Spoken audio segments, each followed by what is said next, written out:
Hey there you guys, it is me, RandomJosh, and I'm back again with yet another Random Monday video.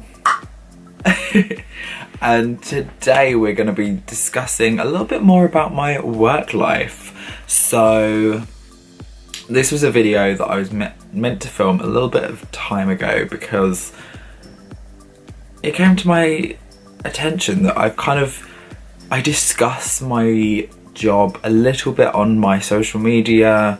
You know, I'm always saying how I'm so busy with work and, you know, balancing a full-time job and all of this, of course, is very difficult. So yeah, I thought let's actually have a little bit of a discussion about what I do for work. So it's a little bit of a confusing one, so you know.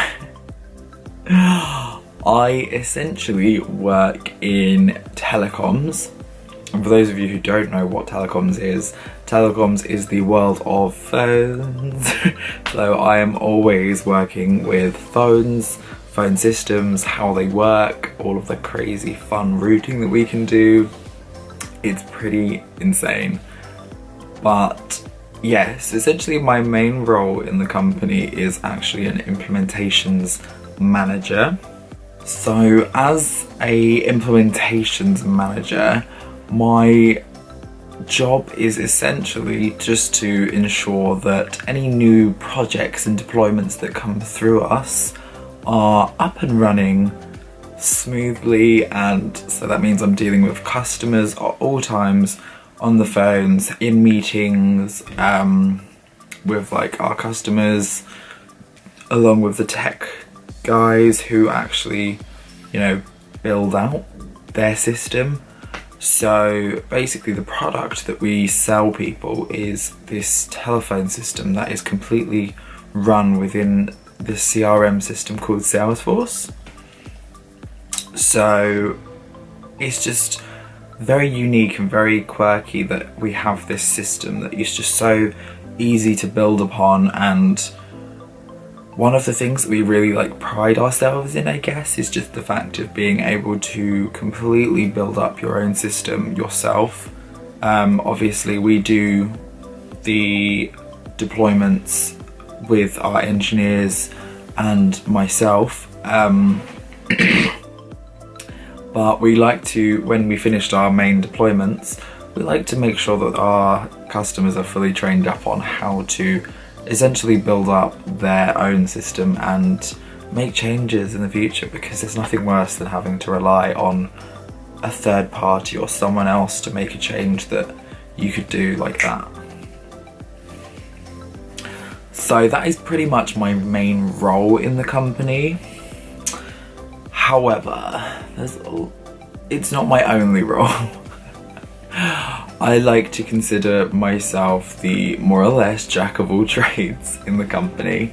So I guess going on with the project management, well, I say project management, that was what we kind of initially called it. The implementation management side of things, I also have to have that bit of tech knowledge. So knowledge on how the system works, how Salesforce works, how everything works really.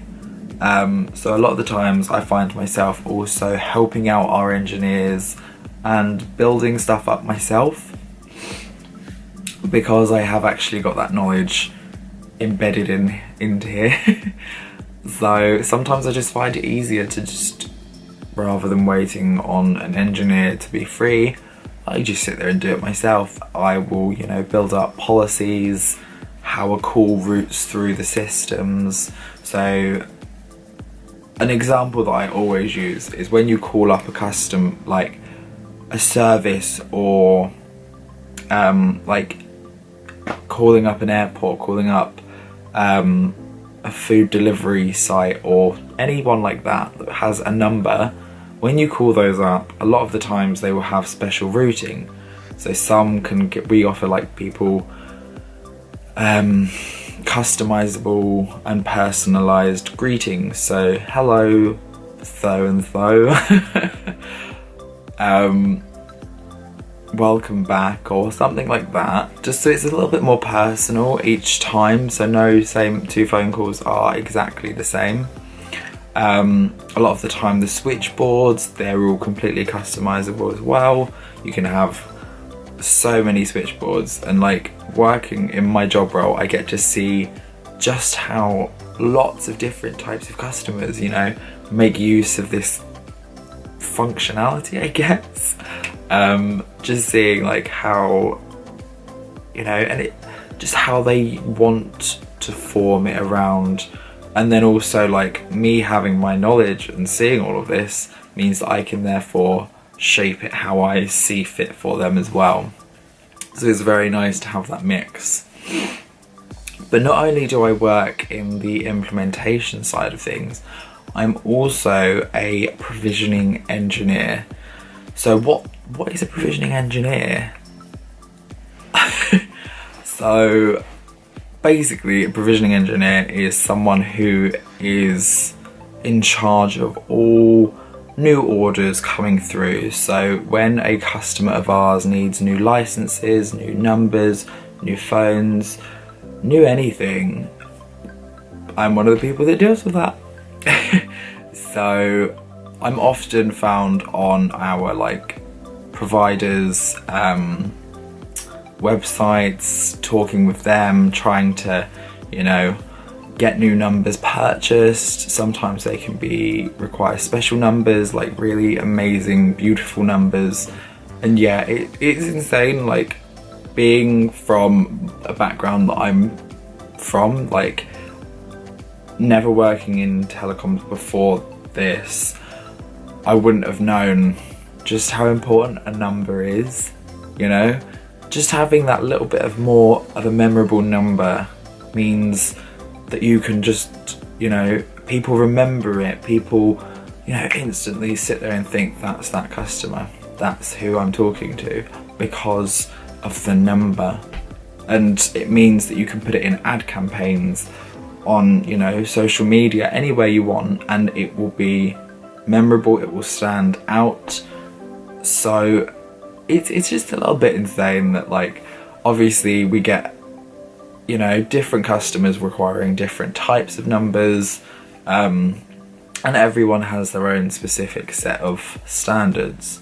Obviously it gets a little bit pedantic when you have customers who are very, very, very adamant on getting a certain type of number, but obviously there is a finite amount of numbers in the world, so makes my job a little bit difficult, but we always find a way around it and we always find a resolve as well, which is nice.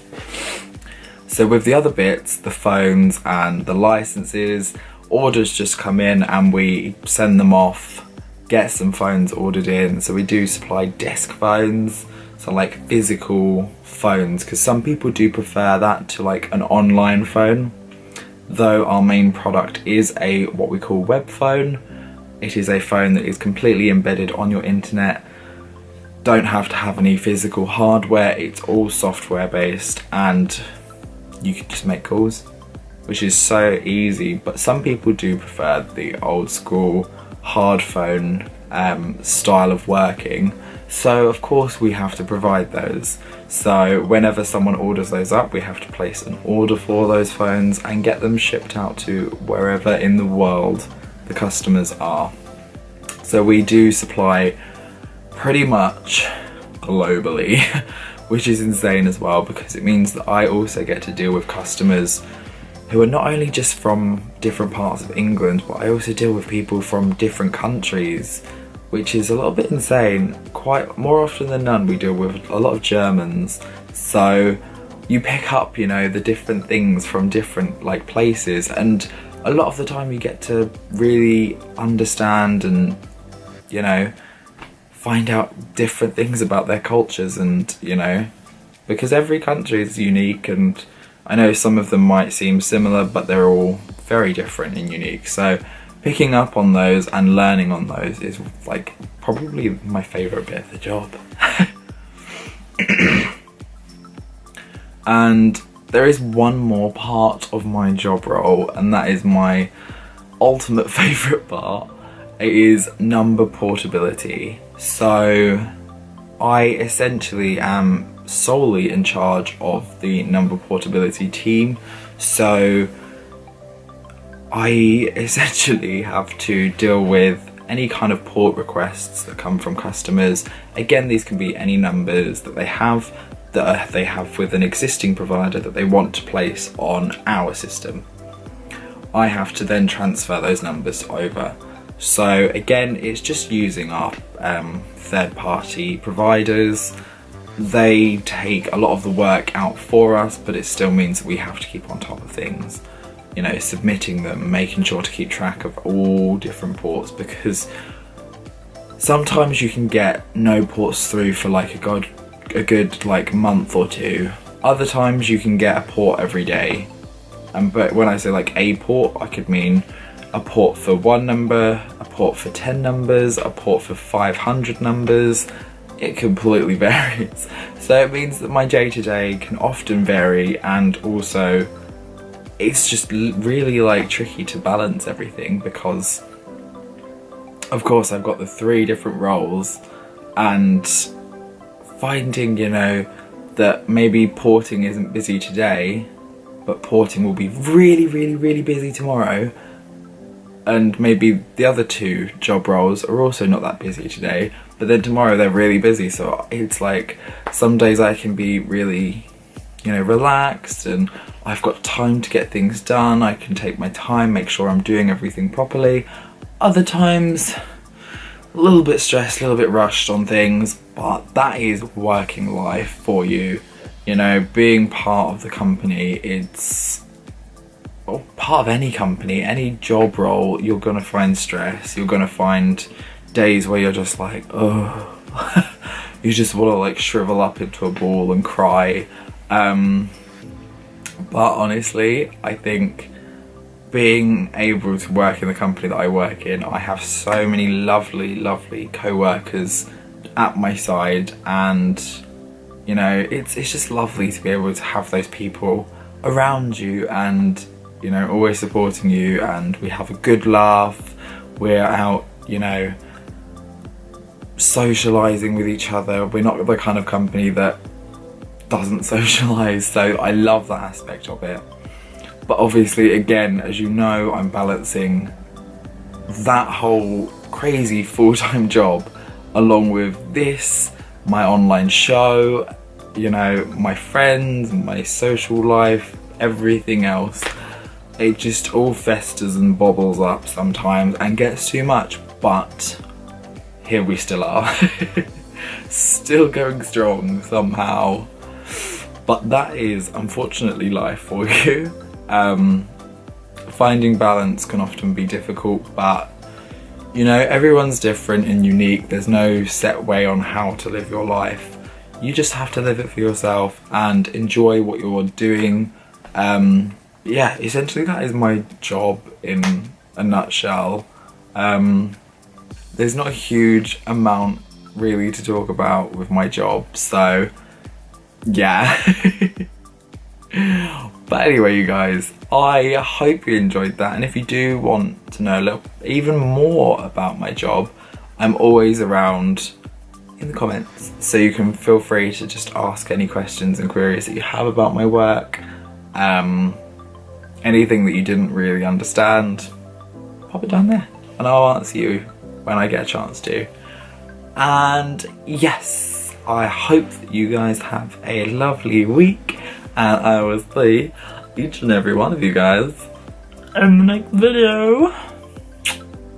Peace out, bitches.